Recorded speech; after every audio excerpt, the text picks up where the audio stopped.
نبھائی ہے خدا سے دوستی سجاد نے، یوں نبھائی ہے خدا سے دوستی سجاد نے، قید میں رہ کے بھی کی ہے بندگی سجاد نے، قید میں رہ کے بھی کی ہے بندگی سجاد نے۔ وہ تیرگی کو اپنے سجدوں سے پناہ کرنے کے بعد، تیرگی کو اپنے سجدوں سے پناہ کرنے کے بعد، بندگی کو دائمی دی روشنی سجاد نے، بندگی کو دائمی دی روشنی سجاد نے۔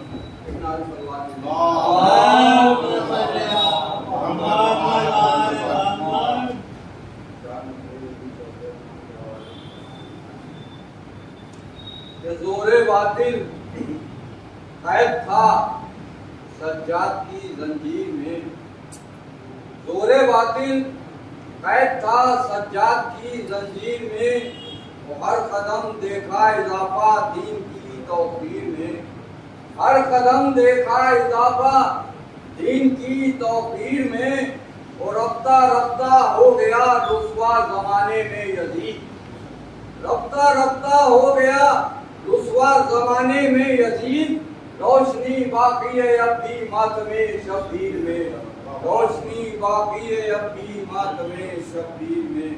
ایک نعرے پر بات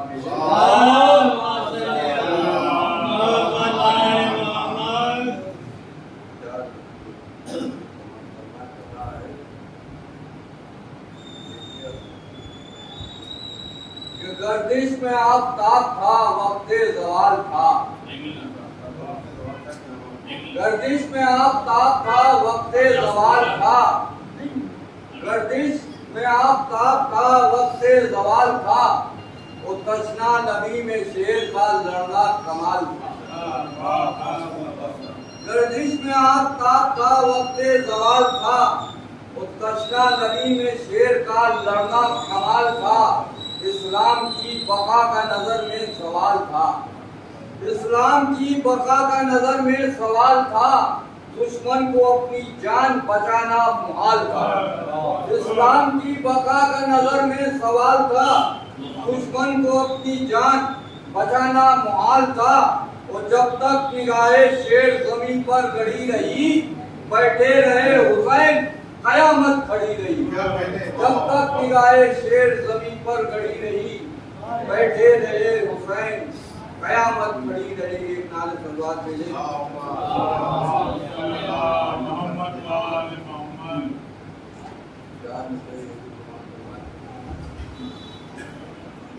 دشت میں ہے مالک کل انبیاء ٹھہرے ہوئے، دشت میں ہے مالک کل انبیاء ٹھہرے ہوئے، وہ دیکھتے ہیں ظلم کی وہ انتہا ٹھہرے ہوئے، دیکھتے ہیں ظلم کی وہ انتہا ٹھہرے ہوئے، وہ دستے غازی بن گئے ہیں دونوں عالم کے ستون، دستے غازی بن گئے ہیں دونوں عالم کے ستون، وہ دو کٹے ہاتھوں پہ ہیں ارض و سما ٹھہرے ہوئے، دستے غازی بن گئے ہیں دونوں عالم کے ستون، وہ دو کٹے ہاتھوں پہ ہیں ارض و سما ٹھہرے ہوئے۔